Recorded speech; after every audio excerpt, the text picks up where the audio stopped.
Okay, I'm here with my colleague Chris Gardiner, who is narrative director at Failbetter. Hello, Chris. Hello, Hannah. Hello. Hello. How are you in your beautiful country abode, far, far from the madness of the seagulls in my garden? We're okay. We have wind and sunshine and no seagulls, so things are okay. Yeah, things are looking up. That's good. Your seagulls are serious as well. I've met Brighton seagulls. They are hardened Yeah, criminals. they are messed up. They will Yeah, absolutely come for you, and they do not care. yeah. We should put seagulls in our games. We should put seagulls in our games. Yeah, Oh man, we missed a yeah. trick. We No missed a seagulls. trick. Yeah.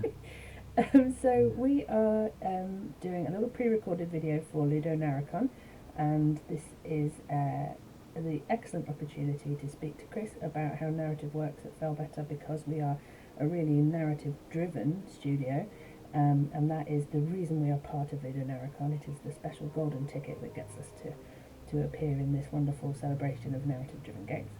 Um, so, Chris, you are narrative director. In brief, what does that mean? So I guess that means I'm responsible for ensuring the narrative in our games is at the standard where we want it to be. For coming up with a load of the high-level narrative concepts our games are going to explore, and helping to kind of identify ways in which we can get better at our narrative, like provide training or consultations or whatever that will let us do stuff we haven't been able to do otherwise. And you also write quite a bit. Yeah, and I write quite a lot. I edit quite a lot. Do review on a lot of content as well. Hear lots of pitches. Pitches is like one of the things I do most of all, I think. Hear pitches and suggest ways that pitches can be improved or honed. We talk a lot about pitching being really important. Where does that fit in our process? Pitching comes obviously very early in our process. We normally start with a brief of some sort. That might be a very comprehensive written brief, or it might be something a bit more informal.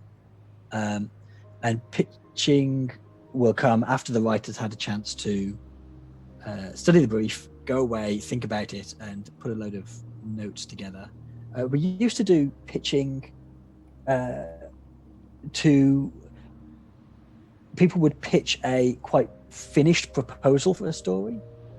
The idea was that a pitch was almost like the sort of the green flag saying, yes, go ahead with this as you've written it. But we've moved to doing pitching much earlier in the creative process, so it's actually more of a tool for writers to get some feedback and get another perspective on the work that they're putting together. But it's crucial because a good pitch means it ensures that you've got a consistent tone and quality for the work. It encourages and supports a writer's best work, and it makes sure that the writer and the narrative director know what they're getting, that they both have a good shared understanding of what this content's going to look like when it's done, so that no one should have any surprises after the pitch stage. So really, clarity at the beginning really means that there's a lot less work to do. It saves a lot of work down the line. It saves a lot of edits and revisions and structural changes. Especially in interactive fiction, when so many things can, like one tiny line can impact 5 or 6 different other things. Yeah, so much else. Yeah, absolutely. And the we'll do that sort of initial pitch, and then often the writer will sort of go away and, based on the conversation in the pitch, we'll revise the pitch and come up with a more finalized formal outline, and then ask for opinions on that, which is another opportunity. That's more like the green flag, but it's another opportunity for people to raise additions we could make. Like a common thing that we do in pitch is we work out, I'll suggest ways we can add more of our game's lore in, like, oh, this story deals with characters that are also used in this other story. Can we maybe reference that here in this content? Because often the narrative director is the one with the broad overview of all the different content that's going into a game. Not every single writer can have that. So the narrative director's job is to make sure that sort of as much of the game as possible refers to and acknowledge and respects the rest of the game. And we have a kind of, for people who haven't really come across Sunless guys until seeing it in LudoNarraCon, we have a universe that is sort of extremely well fleshed out and kind of monstrous, and it wouldn't be practical for everybody to try and hold all of that in their heads when they were trying to do the writing for it. Yeah, absolutely. Yeah. So could you say a little bit about, before we get into horror in games and whatnot, could we say a little bit about our universe and how we kind of have built it and what is it like? Yeah, it's difficult to sum up, isn't it? But it's that's why I'm asking you. Thanks, Anna. It's set in the Victorian era, and in one of our earlier games, Fallen London, London was dragged under the ground by bats into this kind of weird subterranean cave that's quite close to hell, and lots of strange, wonderful stories and adventures happen in it. And Sunless Skies is set sort of 10 years or so after Fallen London is set, when London has abandoned its subterranean home and passed through a door and gone into the heavens instead, and has there begun this kind of resurgence of the Victorian Empire. It's got this huge new frontier to exploit and colonize and explore, and this place that they find themselves in the heavens, it's not like our space. It's space, but not as we know it. It's not a vacuum. It has winds and thin atmosphere. It has mist and weather. You don't have planets. You have kind of these sort of plates of rock on which people form ports, or huge kind of stretches of fungus that people grow into forests and weird stuff like that. And I'm trying to think what else we can say without spoiling things. It's quite an eldritch universe. It's gothic. It's got a lot of very strong horror themes to it. But Sunless Skies also has more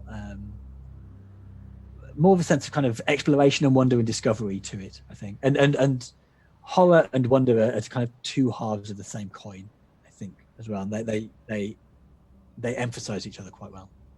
And there's kind of a lot of freedom in having a sort of fantastical, horrific universe, and you can take things to places where other games can't go.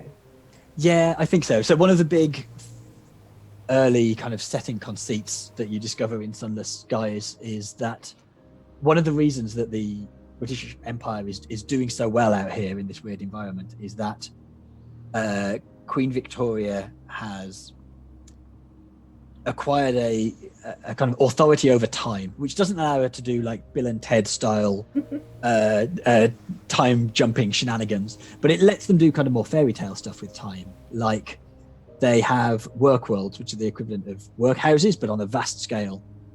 And then they can use time to make time within the work world pass very quickly, while less time is passing outside. So that lets them kind of squeeze as much resource and as much labor out of the work worlds as they can.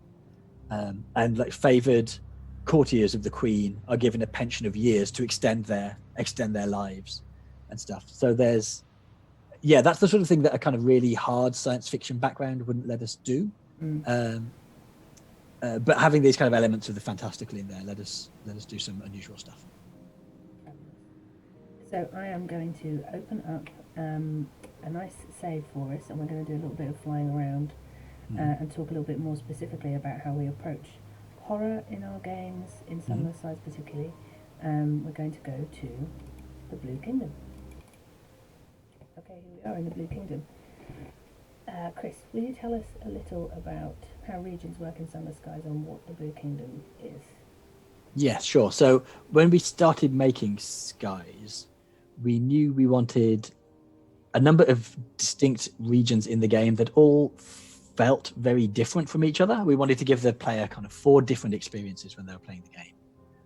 And we ended up making the decision to, rather than trying to cram these into a continuous world, to separate them out into separate regions and make a big deal of the transition between them. And the Blue Kingdom is our 4th region, our final one. It's by far the most difficult. It's the only one that's light. It's still ruled by a living sun, whereas the other regions are all sunless to one extent or another. And I'm not sure what to say about it without spoiling too much, but it's a domain of the dead, so it's an afterlife where the dead are processed for whatever comes after.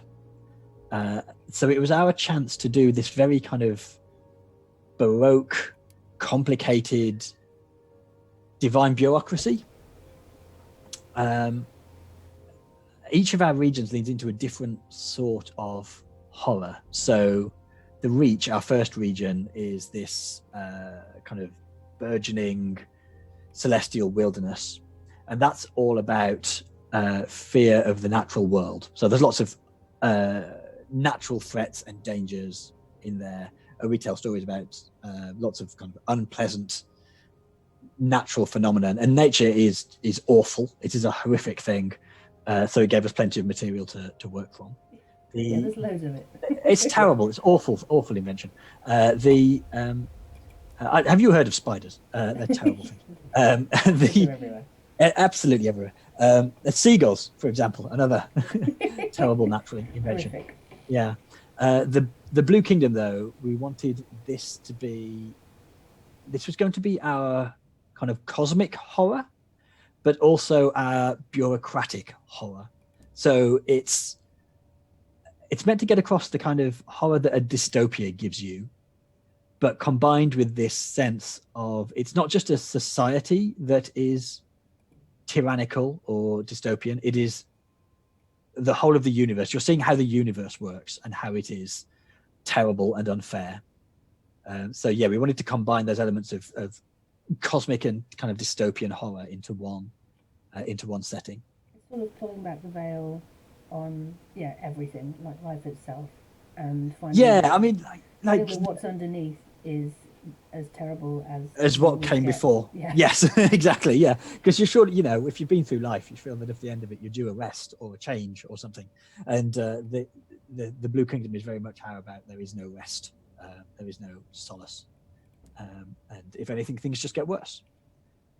Yeah. And so the section you're on here, this is the London has an embassy here in the Blue Kingdom, which the local kind of powers pay basically no attention to.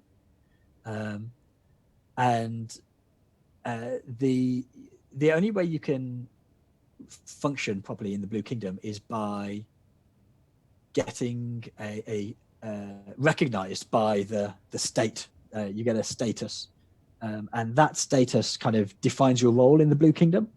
This initial one that you've been told to go and get is the anti-deceased status, which means you are technically not yet dead, but it's just a matter of time. It's sort of a kind of catch-all status for visitors. And it's the least effective status. You're not welcome in many places. You can't do a huge amount with it. But it is your doorway into being able to open other statuses up, which might have other advantages. And the way we set it up, again, to emphasize this idea of kind of awful cosmic bureaucracy, is every status opens some doors and closes other doors. So there's no kind of point that you get to where you are comfortable and the master of this environment. You're always compromised, no matter what your status is. And there's something about this that it speaks to one of the kind of principles that we have in our writing around horror, particularly, that this is a very specific kind of thing. This is a very certain thing. This is not a general. Yes. This region is about death. Yeah. So all the first thoughts that you get when you're like, it's like an afterlifey, deathy kind of region. So whatever the first kind of apples on that tree are, we leave those and we go for something really, really specific and unexpected. Yes, specificity is a big deal for us. It's very easy to slip into quite sort of vague, ominous stuff that ultimately just amounts to telling the player they should be frightened now. And I think effective horror frightens you by showing you specifics. It shows you that the world is working in a way that it shouldn't, or a way what you thought was true about the world turns out not to be. And the more specific you can get with that, the more effective it is. So we focus on writing, rather than writing about the cause of the horror, like, oh, this is a land of the dead, so there are lots of ghosts everywhere. We write about the symptoms of it. We try to make those symptoms very specific. So all the dead here, for a start, all the dead end up here, whether they're human or alien or animals, and they all wear robes and porcelain masks, and none of them can make any sound. And that's a very specific. Those are very specific images that kind of over time are quite kind of unsettling. And initially you sort of meet some kind of human shades, and you're seeing human beings with these masks on and stuff. But then you can meet like an elephant, I think, and you can meet the spirit of an elephant at one point, and that has this vast porcelain mask on and is still silent as well. And it's these kind of specific rules we've come up with that we extend over the whole setting. I'm just going to pause for one moment, as is the way in in confinement times. My small child has just come in to tell me that she's too hot. I go, let us pause. I'm going to try and put her back to bed, and we'll get back to it. I'm sorry, Chris. Don't worry. Okay, I've asked a small person from my bedroom. That's life, folks. That is life in quarantine. That's yes. how it goes. Family, pets, and small humans.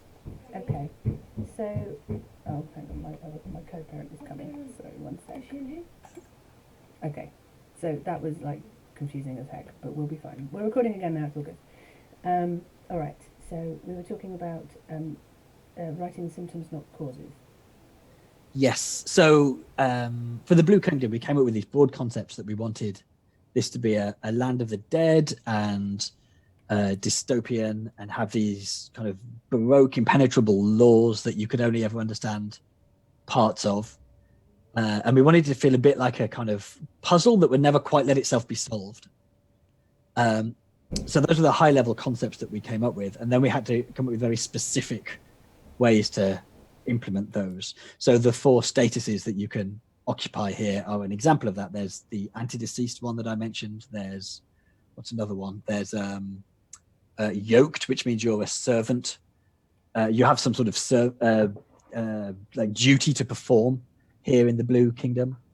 And to get each of these statuses, you have to go to different places in the Blue Kingdom and approach different powers and go through different kind of processes and tests and stuff. So to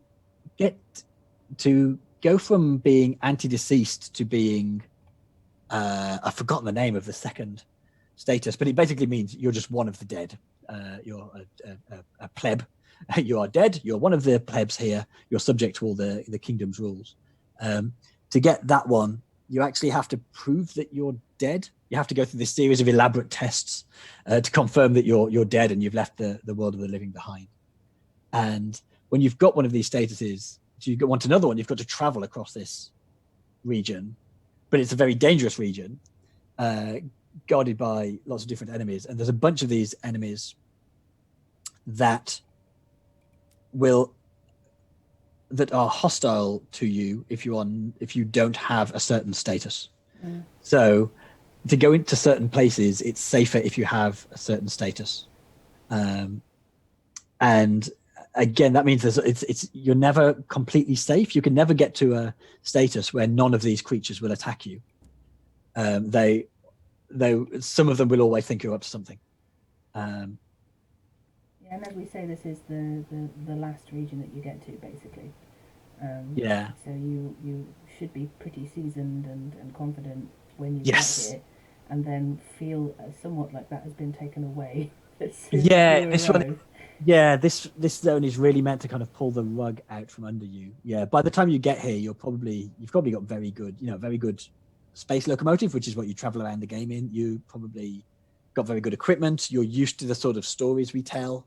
And the general dangers of kind of starvation and nightmares and stuff that we've been hounding you with so far. So we really wanted to shake that up in this region. And we got Emily Short to consult with us on this, because we wanted this sense of the whole region being a kind of puzzle that you were trying to crack. And she's very, very, very good at that. And she put a lot of her own experiences and opinions regarding visa applications into it. So even when you're kind of writing about something as high concept as a kind of dystopian bureaucratic land of the dead, we still always look for ways to bring in familiar experiences and emotions, partly to give you a way into these weird concepts, and partly because it's funny. And comedy is a very good partner to horror. It helps puncture the tension. It helps rather than just kind of giving the player this single kind of ratcheting experience. It creates this sort of this series of waves of up and down of emotion before hitting you with something kind of horrific. You got something genuinely terrifying there. These are the what are these guys? These are the yes, you're dead. These are the it's a really dangerous area. What are they called? These are the resurrectionists. These are basically grave robbers who have come and robbed the tombs in the lands of the dead. They just came to mess up my day. Yeah. I mean, that's as good a place to stop sailing around as any. Just wanted to show a little of how it looks, because it looks quite different to our other zones. And if you look at the size of it, yeah, it's much smaller than the other regions. If you flip over at the top left, if you flip over one of those little arrows to one of the others, I think you can see the different. Yeah, so this is one of our other regions, Albion. That's much bigger than the Blue Kingdom. Yeah, relative size of a port in the region. Yeah, and most of our other regions, they shuffle quite a bit, but the Blue Kingdom doesn't. It's all static because we were trying to create quite a specific experience with it. Yes. Yeah, the idea so that it's still being watched over by these judgments, these entities. It's a much more ordered place. A lot of our other places, like the first region, the Reach, is a kind of a frontier, kind of lawless frontier. Albion is a civilization, but it's also one that has lots of cracks in it. And Eleutheria is this kind of wild land of darkness and horror. But the Blue Kingdom, we wanted to be this kind of ordered civilization that you were an intruder on. It's not a frontier. It's not a place that is kind of rife for exploitation. It works a certain way, and you've got to learn what that way is and find ways to navigate it. And it let us do simple things like the entrance to normally when you come into a region, you come into it around about the middle and then explore outwards. Whereas having this have a predefined map let us do something like put the entrance at the southern end of it, and then at the north end of it, there's sort of the last place we really want you to find in the region. There's an exit from the region that I don't know too much about, but it lets us create that specific kind of geographical story as well of starting here and ending there and having to get through all this nightmare in between. Setting upside down the kind of freedom that the player has everywhere else. Everywhere else, that's right, yeah, where you can explore in kind of almost any direction. This bit of content you're looking at now, this is another of the kind of approaches we used to sell this concept. So you can hire a litigator to accompany you, and they will help you interact with the bureaucracy of the Blue Kingdom, and different ones have different expertises and can give you different advice. But if you don't have a litigator, things are more complicated, and you're missing an important source of information on these weird places that you're visiting. But if you hire one, they need paying, and they need continually paying. So like every month of game time, they come and knock at your door and ask for more payments. Really, just like real life. Yeah. Extremely specific again, though. Like it's not your average interaction. It's not your average transaction in a game. Yeah, I think so. We do try to look for experiences that players couldn't have in other games, and our emphasis on prose helps us there. In a game that didn't use prose, it would be very hard to do a setup like this, I think. Yeah. With this weird kind of cosmic bureaucracy, maybe some sort of like puzzle game or something. I think that could probably work, but it would be hard to do in a straight up kind of third person action adventure game. I think there's so many, you have to be taking people out of the actual gameplay all the time to read journals and all that kind of stuff. Whereas because one of our mediums is text, we can incorporate quite kind of rarefied, complicated ideas in the main gameplay. It is very much a kind of a 50-50 experience between reading and flying around. Yes. Yes. A lot of the tension is built when you're flying around, trying to maintain your mental composure and your levels of food and fuel. Yeah. And then there is a different kind of tension and sort of sense of fear and foreboding built in the text. So it's kind of two different types of gameplay that interlock and feed off one another. Yes, absolutely. Yeah, two different types of tension that hopefully kind of feed into each other. Yeah. Well, good. Well, I think we've done as much flying in the Blue Kingdom as I can personally manage. It is a horrendously dangerous place. It is dangerous. And I think that's everything I wanted to talk about in terms of horror in our games. Mm-hmm. What about a couple of things that we try not to do? That we don't. Yeah. Over complex effects we try and avoid. Yeah, that's. So I think one of the first things we try to avoid vagueness. So this is where specificity comes in. We want to be firm, we want to be visceral, and we want to be vivid in what we're conveying. We also want to avoid explaining it a lot. It means no. It kind of means the opposite. It means you're not sort of trying to justify it in particular. It means you're giving people tangible encounters with phenomena and creatures that they can start to look for patterns in. So the idea is you're working out the kind of law of horror that you're setting up. So if you take the example of these statuses in the Blue Kingdom, the concept is you need you have to attain these weird statuses in order to get by here. And then the way we show that, we don't have someone just say that to you particularly. We try to, initially, we have you arrive and you have no status. And so everything is hostile to you and hardly anyone will talk to you. And most ports won't even let you in. And then you find out what you need to do to earn your first kind of baby status, which just gives you just opens the door a crack. But to attain that, you have to go to a specific place and undergo these specific sets of rites before you can be given it. And so through all those specific details, the player starts to build up this impression of the wider rules that are at play, this concept of everyone in this place has a caste or a status that defines incredibly fundamental things about them. And we don't want to just splurge that at the player. We want them to experience it and feel it and then be able to work that out for themselves from the specifics that they've encountered. And so some other things we try to avoid are, you mentioned over complex effects. When this is a thing that prose is particularly dangerous for, it's very easy to get quite vague about what a horrific effect is. And you want it to be very clear. You want to be able to summarize it in a single sentence, really, and communicate what's happening to the player very clearly. I think another very common thing that these things that we avoid, they're all things that we've seen a lot, and so we've expressly kind of forbidden.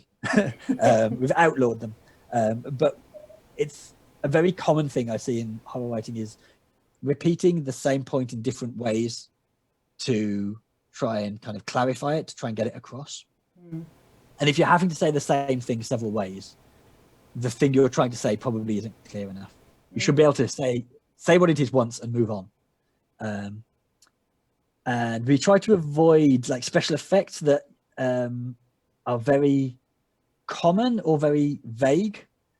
So shadows. You always see reference to shadows and darkness in horror game, and everything, darkness and shadows have been done to death in horror. They're not actually that's scary anymore, really. Same with like if people have weird eyes, people's eyes glowing red. God's sake.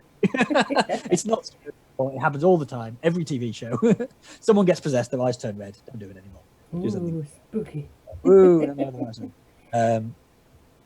and I think this is generally true of prose, but it's particularly true of when you're trying to write horrific prose, because when you're writing horror, it is so important to be visceral and firm, that you want to avoid kind of hedging words, things like really, quite, almost, great, strange, odd, somewhat, anything like that, anything that makes you sound uncertain about what you're writing, just strips away all the power from horror writing. You want to be definite, get it out, and trust the concept that you have to have its impact on the player.